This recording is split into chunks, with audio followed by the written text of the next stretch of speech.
ഇത് മാസ് മോട്ടോഴ്സിൽ നിന്നാണ്. Honda deo നമ്മൾ എഞ്ചിൻ വർക്ക് ചെയ്തിരുന്ന വണ്ടിയാണ്. എഞ്ചിൻ വർക്ക് എന്ന് പറഞ്ഞാൽ ഫുൾ എഞ്ചിൻ വർക്കല്ല, ഹാഫ് എഞ്ചിൻ വർക്കായിട്ട് ചെയ്തിരുന്ന വർക്കാണ്. അതായത് സിലിണ്ടർ കിറ്റ്, ഹെഡ്, വാൽവ് കാര്യങ്ങളൊക്കെ മാറ്റി റീസെറ്റ് ചെയ്തിരുന്ന വണ്ടി കേട്ടോ.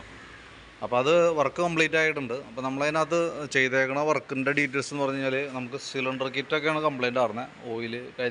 ഓയിൽ കയറി കത്തി ലെവൽ കുറവായിട്ട് പോയി ഇഷ്ടം കയറി പിടിച്ചായിരുന്ന വണ്ടിയാണ്. അപ്പോൾ സിലിണ്ടറൊക്കെ മാറ്റി റെഡി ആക്കിയിട്ടുണ്ട്. അതേപോലെ എഞ്ചിൻ ഹെഡിനകത്ത് വാൽവ് ഗൈഡൊക്കെ മാറ്റി റീസെറ്റ് ആക്കിയിട്ടുണ്ട്.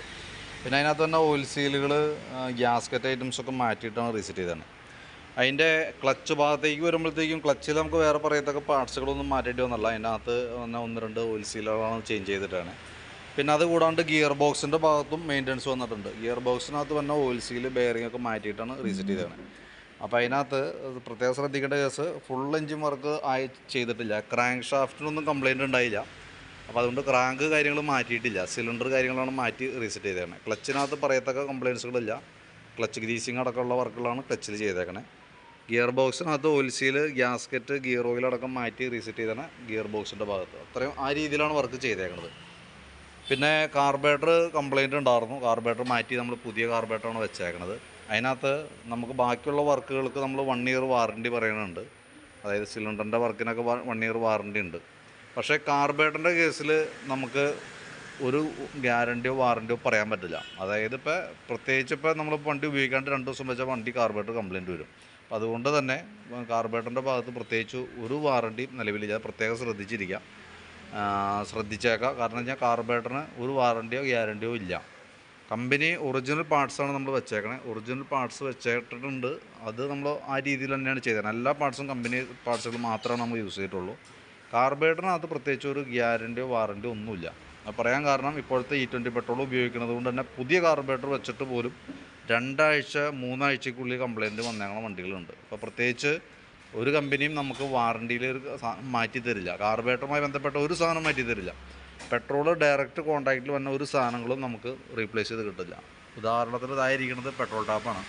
അതിൻ്റെ മെറ്റഡും അത് അത് നിർമ്മിച്ചേക്കണതും അലുമിനിയം അലുമിനിയം വെച്ചിട്ടാണ് ചെയ്തേക്കണേ. വാക്യൂം ടൈപ്പാണ്. അതിനകത്ത് റബ്ബർ വന്നുണ്ട്, അലുമിനിയം ബോഡി വന്നുണ്ട്. ആ സാധനമൊക്കെ എപ്പോൾ വേണമെങ്കിലും കംപ്ലയിൻറ്റ് വരാം. പിന്നെ വന്നിരിക്കുന്നത് പെട്രോൾ പൈപ്പാണ്. പെട്രോൾ എപ്പോൾ വേണമെങ്കിലും ലീക്ക് വരാം. കാരണം എന്ന് വെച്ചാൽ ഇപ്പോഴത്തെ പെട്രോൾ അങ്ങനത്തെയാണ്. അതുകൊണ്ടാണ് കാർബേറ്ററിൽ പെട്രോൾ വന്ന് കിടക്കണ ഭാഗമാണ്. അതുകൊണ്ട് കാർബേറ്റർ എപ്പോൾ വേണമെങ്കിലും കംപ്ലയിൻറ്റ് കാണിക്കാം. പുതിയ കാർബേറ്റർ നമ്മൾ ഇന്നലെ വെച്ചിട്ടുള്ളൂ. പക്ഷേ എന്നാൽ പോലും നമുക്കതിന് വാറണ്ടി ഇല്ല. അതറിഞ്ഞിരിക്കാം. കാരണം ഒരു കമ്പനി തരുന്നില്ല എന്നുള്ളതാണ്. നമ്മൾ കസ്റ്റമറുടെ അടുത്ത് ഇപ്പോൾ നല്ല പൈസ മുടക്കി പണിതാണ് വണ്ടിയാണെങ്കിൽ പോലും നമുക്ക് നിസ്സായരാണ് അതിനകത്ത് കേട്ടോ. അത് അറിഞ്ഞിരിക്കുക. കാരണം ഒരു സ്ഥലത്തും വാറണ്ടി കിട്ടില്ല. കംപ്ലയിൻറ്റ്സ് വരാനുള്ള സാധ്യത 90%. പിന്നെ നമുക്കതിനകത്ത് ഫ്രണ്ടിലേക്ക് വരുമ്പോൾ ഫ്രണ്ട് ബുഷ് കാര്യങ്ങളൊക്കെ നമ്മൾ മാറ്റിയിട്ടുണ്ട്. കേബിളൊക്കെ മാറ്റി പുതിയ കേബിളുകളാണ് ഇട്ടാണ്. ബാക്കിലെ ബ്രേക്ക് കേബിൾ പുതിയതാണ്. ബാക്കിലത്തെ ബ്രേക്ക് ലൈനർ പുതിയതാണ്. പിന്നെ ഈ ലിവറൊക്കെ നല്ല രീതിയിൽ സ്റ്റേക്ക് ഉണ്ടാകും. അപ്പോൾ ബ്രേക്ക് ലിവറൊക്കെ മാറ്റി ആ ഭാഗങ്ങളൊക്കെ ക്ലിയർ ചെയ്തിട്ടുണ്ട്. അത്യാവശ്യം നമ്മൾ ചെയ്തിരിക്കുന്ന വർക്ക് നീറ്റായിട്ട് തന്നെ ചെയ്തിട്ടുണ്ട്. എൻ്റെ ഉള്ളിലൊക്കെ അഴുക്കുണ്ടാവും നല്ല രീതിയിൽ. അപ്പോൾ അതുകൊണ്ടാണ് ഫുള്ളായിട്ട് ബോഡി ഇതേപോലെ തന്നെ അഴിച്ചു കൊണ്ടുപോയിട്ടൊന്ന് വാട്ടർ സർവീസ് അടക്കം ചെയ്തിട്ടുണ്ട്. അത് നമുക്ക് വാഷിംഗ് ഇല്ല, പുറമ്പ് കൊണ്ടുകൊടുത്ത് അഴിച്ച് കൊടുത്ത് ചെയ്യിച്ചാണ് കേട്ടോ. അപ്പോൾ ബാക്കിയത്തെ വർക്ക് നമ്മൾ കംപ്ലീറ്റ് ചെയ്തിട്ടുണ്ട്. അതിനകത്ത് നമുക്ക് മാറ്റിയ പാർട്സുകൾ എന്ന് പറഞ്ഞാൽ ഇതൊക്കെയാണ്. നമുക്ക് അതിൻ്റെ സിലിണ്ടർ പിസ്റ്റണൊക്കെയാണ് നമുക്ക് അതിൻ്റെ മെയിനായിട്ട് വന്നേക്കുന്നത്. സിലിണ്ടർ പിസ്റ്റൺ ഐറ്റംസൊക്കെ മാറ്റിയിട്ടുണ്ട്. അതേപോലെ ബ്രേക്ക് ഷൂ, അതിൻ്റെ കേബിൾ ഐറ്റംസൊക്കെയാണ്. പിന്നെ അതിൻ്റെ ഉള്ളിൽ വന്ന കുറച്ച് ഐറ്റംസ്, ക്ലച്ച് കൗണ്ട്, ബോൾട്ടുകൾ. ഇതാണ് കാർബേറ്റർ അസംബ്ലി. കാർബേറ്റർ അസംബ്ലി ഫുള്ളായിട്ട് നമ്മൾ ക്ലീൻ ചെയ്ത് റീസെറ്റ് ചെയ്തതിന് ശേഷമാണ് ഓവർഫ്ലോ കംപ്ലീറ്റ് വന്നത്. അപ്പോൾ നമുക്ക് ആ ചെയ്ത പണി പാഴ്പണിയായി. പക്ഷേ ക്ലീനർ കാര്യങ്ങളൊക്കെ ഓൾറെഡി നമ്മൾ അപ്പോഴത്തേക്കും മേടിച്ചിട്ടാണ് ചെയ്തത്. അപ്പോൾ നമുക്ക് ക്ലീനറിൻ്റെ എമൗണ്ടൊക്കെ എന്തെങ്കിലും വരും. ഇതെന്താ കേസെന്ന് വെച്ചാൽ നമ്മളിപ്പോൾ പുതിയ കാർബേറ്റർ വെച്ചിട്ടുണ്ടെങ്കിലും ഇതേപോലെ തന്നെ ഉള്ള കാർബേറ്റർ നമുക്ക് ഇരിക്കണം. അപ്പോൾ ഈ പെട്രോളിനകത്ത് കിടന്നിട്ട് പെട്ടെന്ന് തന്നെ കംപ്ലയിൻറ്റ്സിലേക്ക് പോകുന്നുണ്ട്. ഏകദേശം ഒരു 10 വണ്ടി വന്നാൽ 8 വണ്ടിയും കംപ്ലയിൻ്റാണ്. അപ്പോൾ നമ്മൾ ഈ പറഞ്ഞ പോലെ ഇത്രയും വർക്കൊക്കെ ചെയ്ത് നമുക്കൊരു കോൺഫിഡൻസോടുകൂടി നമുക്ക് തന്നുവിടാൻ പറ്റാത്തൊരു കണ്ടീഷനിൽ petrol overflow complaint, missing, starting complaint ഇത് എപ്പോൾ വേണമെങ്കിലും പ്രതീക്ഷിക്കാം. ബാക്കിത്തെ നമ്മൾ ചെയ്തേക്കുന്ന വർക്കിന് നമ്മൾ ഓൾറെഡി വാറണ്ടി പറയാം. പക്ഷേ ഈ ഒരു കേസിൽ നമുക്ക് പ്രത്യേകിച്ച് warranty, carburettor, petrol overflow, starting കംപ്ലയിൻറ്റുമായി ബന്ധപ്പെട്ട് പ്രത്യേകിച്ച് ഒരു ഗ്യാരണ്ടിയും പറയാൻ പറ്റില്ല. അതാണ് ഇപ്പോഴത്തെ നിലവിലെ അവസ്ഥ. ഇന്നൊരു കംപ്ലയിൻറ്റ് ഉണ്ടെന്നല്ല കേട്ടോ. നിലവിലിപ്പോൾ ഒരു പ്രശ്നമില്ല, ഓക്കെയാണ്. രാവിലെയൊക്കെ സ്റ്റാർട്ട് ആയില്ല എന്നുണ്ടെങ്കിൽ അപ്പോൾ തന്നെ ഫസ്റ്റ് സെൽഫ് അടിച്ച് നോക്കാം. സ്റ്റാർട്ട് ആയില്ലെങ്കിൽ അപ്പോൾ തന്നെ ചോക്ക് ഉപയോഗിച്ച് സ്റ്റാർട്ട് ചെയ്യാം. പിന്നെ ആദ്യം നമ്മൾ പണ്ട് ഉപയോഗിച്ചുകൊണ്ടിരുന്ന അതേ മൈലേജിൻ്റെ കേസൊന്നും 100% ഇപ്പോൾ മൈലേജ് ഷോട്ടൊക്കെ നല്ല രീതിയിൽ മൈലേജ് ഷോട്ടാണ്. അത് പെട്രോളുമായി ബന്ധപ്പെട്ട പ്രോബ്ലമാണ്. അത് അറിഞ്ഞിരിക്കുക. അപ്പോൾ ബാക്കിയത്തെ വർക്കുകൾ നമ്മൾ കംപ്ലീറ്റ് ചെയ്തിട്ടുണ്ട്.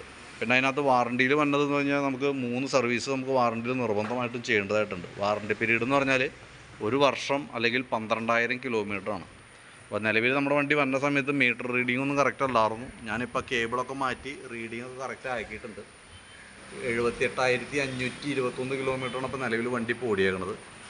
ഓയിൽ ചേഞ്ച് നിർബന്ധമായിട്ട് 3000 കിലോമീറ്റർ കൂടുമ്പോൾ നിർബന്ധമായിട്ടും എഞ്ചിൻ ഓയിൽ ഉണ്ടാവണം. കാരണം എന്ന് വെച്ചാൽ ഓയിൽ ചേഞ്ച് ചെയ്യാത്തത് കൊണ്ടാണ് നമ്മുടെ വണ്ടിക്ക് പണി കിട്ടിയത്. അപ്പോൾ അത് കൃത്യമായിട്ട് നോക്കാം. ഓയിൽ ചേഞ്ച് കമ്പൽസറി ആയിട്ട് നമ്മൾ ചെയ്യണം 3000 കിലോമീറ്റർ കൂടുമ്പോൾ.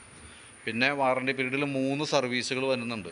അതായത് 8-ാം തീയതി ഡിസംബർ 8-ന് വരും ഒരു സർവീസ് വന്നത്. പിന്നെ 4-ാം മാസം ഏപ്രിൽ 8 2027 ഏപ്രിൽ വരുന്നുണ്ട് ഒരു സർവീസ്. പിന്നെ അടുത്ത ജൂൺ മാസം ജൂണല്ല അടുത്ത ആഗസ്റ്റ് 7-ാം തീയതി വന്നിട്ട് ലാസ്റ്റ് സർവീസ് വരും. അങ്ങനെ 3 സർവീസുകൾ നമ്മൾ നിർബന്ധമായിട്ടും ചെയ്തിട്ടുണ്ടാവും.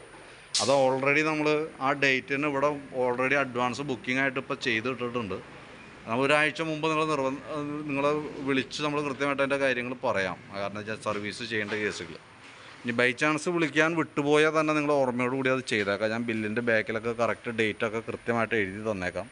ഇനി എങ്ങാനും വിളിക്കാൻ വിട്ടുപോയി എന്നുള്ളത് സർവീസ് മുടങ്ങാനായിട്ടുള്ളൊരു കാരണമായിട്ടൊന്നും കൂട്ടാൻ പാടില്ല. അതൊക്കെ ഓർമ്മയിൽ വെച്ചേക്കാം. വാറണ്ടി പീരീഡിൽ നിർബന്ധമായിട്ടും സർവീസുകൾ കറക്റ്റായിട്ട് ചെയ്തു പോവാം. അതിനേക്കാളും ഒരു എഞ്ചിൻ ഓയിൽ കറക്റ്റായിട്ട് 3000 കിലോമീറ്റർ കൂടുമ്പോൾ ചെയ്യുക. കാരണം സർവീസ് നമുക്ക് കൃത്യമായിട്ട് അറിയാം ഇന്ന ഡേറ്റിലാണ് വന്നേന്നുള്ളത്. പക്ഷേ ഓയിൽ ചേഞ്ച് വണ്ടി ഓടണേൻ്റെ അനുസരിച്ച് ഓടണ കിലോമീറ്ററിൻ്റെ അടിസ്ഥാനത്തിൽ വരും. അതുകൊണ്ടാണ് ഞാൻ മീറ്ററിൻ്റെ കേസ് ക്ലിയർ ആയിട്ട് വെച്ചേക്കണേ. അത് കറക്റ്റ് ആ കിലോമീറ്റർ നോക്കിയിട്ട് കറക്റ്റായിട്ട് ഓയിൽ ചേഞ്ച് ചെയ്തിട്ട് പോവാം.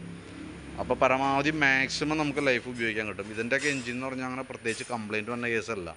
പക്ഷേ ഇപ്പോഴത്തെ പെട്രോളിൻ്റെ പ്രോബ്ലം കൊണ്ടാണ് കാർബറേറ്ററിന് കംപ്ലയിൻറ്റ് വരിക. അത് ഈ വണ്ടിയിൽ നിന്നല്ല, നമ്മുടെ ഇപ്പോൾ നിലവിലുള്ള ഇന്ത്യയിലുള്ള എല്ലാ വണ്ടിയുടെയും പ്രശ്നം ഇതൊക്കെ തന്നെ.